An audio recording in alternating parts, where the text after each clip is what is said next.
جی دوستو، میں ہوں عبدالباسط۔ ہمارے سابق army chief general Qamar Bajwa صاحب آج کل بہت سے صحافیوں سے گفتگو کر رہے ہیں، کنورسیشنز ان کی ہو رہی ہیں اور آن دا ریکارڈ ہو رہی ہیں، اور وہ پھر رپورٹ بھی ہوتی ہیں۔ گو کہ جنرل باجوہ نے ان سب کی تردید کی ہے کہ میں نے کوئی ایسی بات نہیں کی، لیکن اکثریت کا خیال یہی ہے کہ جو باتیں ابھی تک منظر عام پہ آئی ہیں وہ سب ٹھیک ہی ہیں۔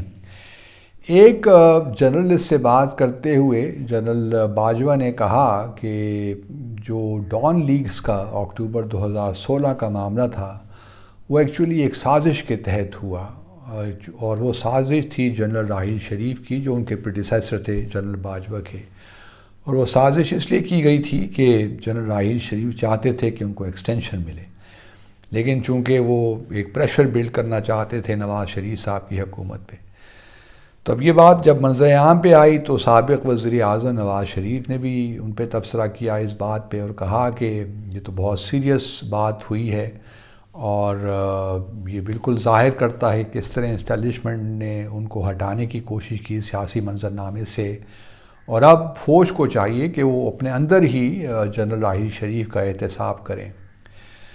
اور ساتھ میں یہ بھی کہا گیا کہ یہ ایک بڑی عجیب سی بات ہے کہ اسٹیبلشمنٹ اس قسم کی سازشوں میں ملوث ہوتی ہے۔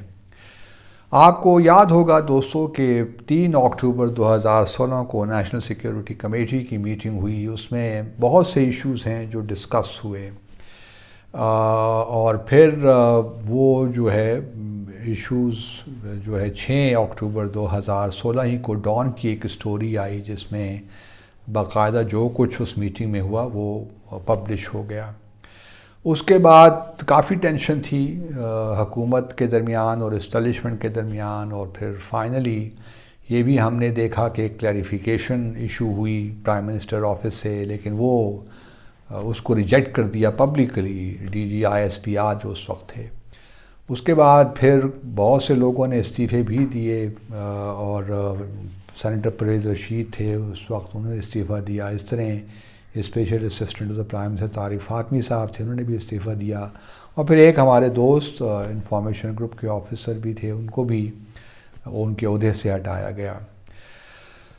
تو ایک لحاظ سے اس وقت جو ایک مسئلہ بن گیا تھا ڈان لیگز کا، اب اس میٹنگ میں جو کوئی ڈسکشن ہوئی اس کے بارے میں تو اب ہم سب جانتے ہی ہیں کہ وہ ڈسکشن کیا تھی۔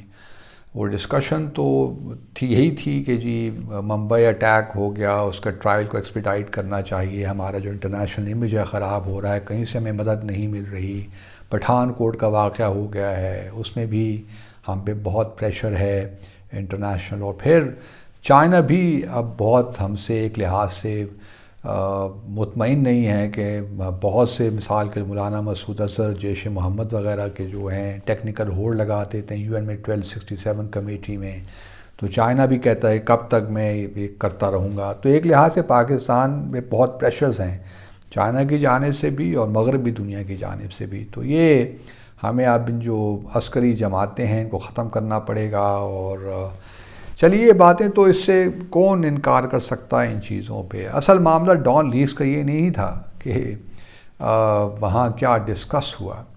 بات جو اس وقت میں کرنا چاہتا ہوں وہ یہ ہے کہ لوگ اس کو گڑبڑ کر دیتے ہیں۔ یہ بات تو بالکل جو میٹنگ میں جو بھی ہوا وہ تو بالکل ایک لحاظ سے بہت سے لوگ، اکثریت ہم سے ان چیزوں سے ایگری کرے گی، لیکن اصل جو سوال تھا ڈان لیگز کا کہ اس میٹنگ کی جو کارروائی تھی، جو پروسیڈنگز تھی، وہ باہر کس طرح آئیں؟ یہی لیگز تھی نا، اور تو کوئی لیگ تھی نہیں۔ تو ڈان لیگز کسی کو کہتے ہیں کہ جو ایک سرکاری آفیشل اور نیشنل سیکیورٹی کمیٹی کی اتنی ہائیسٹ لیول کی جو ہمارا ایک فورم ہے، اس کی میٹنگ ہوتی ہے اور اس کی پروسیڈنگز باہر آ جاتی ہیں، تو اور جو پروسیڈنگز تھیں اس سے یہ تاثر عوام کو اور دنیا کو یہی ملا کہ جو سویلین گورنمنٹ ہے وہ تو چاہتی ہے کہ ان تمام عسکری جو جماعتیں ہیں جو ان پہ پابندیاں لگائیں، لیکن کیا کریں کہ اسٹیبلشمنٹ وہ آن بورڈ نہیں ہے۔ تو یہ تاثر دینے کی دنیا کو کوشش کی گئی کہ اسٹیبلشمنٹ جو ہے وہ روڑے اٹکا رہی ہے سارے پروسیس میں. چلیں یہ بھی ہم بات مان لیتے ہیں کہ حقیقتاً ایک ہائپوتھیٹیکلی ہم اس بات کو مان لیتے ہیں کہ یہ بات درست ہے.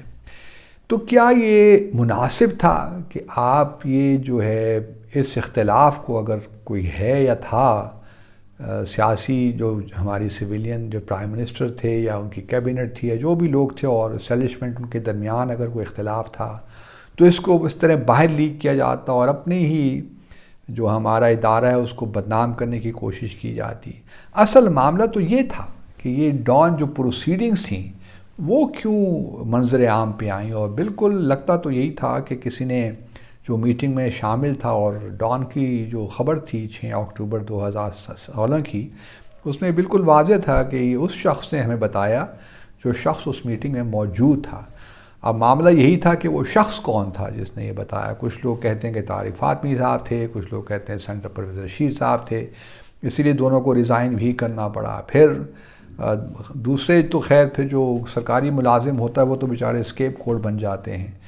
تو معاملہ یہی تھا کہ کس نے بریفنگ دی. تو اصل معاملہ تو یہ تھا کہ آپ ایک آفیشیل چیز ہے، ایک میٹنگ ہوتی ہے اور وہ باہر اس کی خبر پہنچ جاتی ہے 2 دن کے بعد ہی. تو بنیادی تو معاملہ یہ تھا. باقی مجھے نہیں سمجھ آتا کہ سازش کس طرح ہوئی. اگر یہ اسٹیبلشمنٹ نے یہ چیز باہر نکالی تو پھر واقعی تحقیقات ہونی چاہیے، لیکن اگر یہ سویلین سائڈ سے نہیں ہوئی تو پھر انہوں نے استعفیٰ کیوں دیا، وہ اتنے پریشر میں کیوں آئے. وہ کھڑے رہتے، پرائم منسٹر تو الیکٹڈ پرائم منسٹر تھے، ان کو چاہیے تھا کہ پھر ہی should have asserted himself rather than giving us explanations, ہمیں تعویلات پیش کرتے کہ اس طرح ہوا، کلیریفیکیشنز آئیں پرائم منسٹرز آفس سے. وہ نہ پھر وہ نہیں ہونا چاہیے تھا. پھر تو یہی تھا کہ جی آپ ڈٹ جاتے اور کہتے کہ جی ہماری جانب سے نہیں ہوا، یہ آپ کی جانب سے یہ لیک ہوا ہے. لیکن پھر دوسری طرف یہ بھی ایک معاملہ ہے کہ اسٹیبلشمنٹ کیوں لیک کرے گی؟ اگر ان کے واقعی کوئی اختلافات تھے جس طرح کہ کلیم کیا جاتا ہے تو پھر کوئی وجہ نہیں بنتی اسٹیبلشمنٹ کے لیے کہ وہ ان چیزوں کو لیک کرے یا ان جو میٹنگ کی جو پروسیڈنگز تھی ان کو وہ لیک کرے. تو معاملہ اس لحاظ سے میں کہنا چاہتا ہوں کہ لوگوں کو پرسپیکٹیو جو اصل تھا اس سے نظریں نہیں ہٹانی چاہیے. اب یہ کہنا کہ جی ڈان لیکس ایک سازش تھی، ممکن ہے کہ ایک موقع مل گیا ہو جنرل راحیل شریف کو اور انہیں اس کو استعمال کرنا وہ چاہتے ہوں کہ اس کو استعمال کروں اور پریشر بلڈ کروں. یہ بھی ممکن ہے کہ وہ ایکسٹینشن چاہتے ہوں. اس کے بارے میں مجھے ذاتی طور پہ تو علم نہیں ہے، لیکن چونکہ اب قمر باجوہ کہہ رہے ہیں، جنرل باجوہ، تو شاید ٹھیک ہی ہو. لیکن کوشچن یہ ہے کہ اصل معاملہ تھا وہ لیک کا تھا کہ لیکس کس نے کی، اور اسی پہ ہی ساری ٹینشن ہوئی. اگر وہ اسٹوری نہ آتی 6 اکتوبر 2016 کو ڈان میں تو کوئی معاملہ نہیں ہوتا. تو بہرحال میں نے کہا کہ یہ میں اپنا پرسپیکٹیو آپ سے شیئر کروں. اصل معاملہ یہ نہیں تھا کہ اس میٹنگ میں ڈسکس کیا ہوا، وہ تو اپنی جگہ پہ تھا، لیکن جو پروسیڈنگز لیک ہوئیں اس نے بہرحال اسٹیبلشمنٹ کو ایک لحاظ سے ان کا جو امیج ہے اس کو خراب کرنے کی کوشش کی گئی. اور یہ بات اگر اندر رہتی تو کوئی وجہ نہیں تھی کہ اس قسم کے معاملات ہوتے ہیں، لیکن وہ ڈفرینسز آئرن آؤٹ ہو جاتے ہیں with the passage of time. لیکن یہ نہیں ہو سکا، اور پھر پرائم منسٹر وہی ہے، بک اسٹاپس دیئر جس طرح کہتے ہیں. تو اس لیے اصل معاملہ جو تھا وہ لیک کا ہونا تھا، وہ ساری میٹنگز کی پروسیڈنگز کا. آپ کا بہت بہت شکریہ.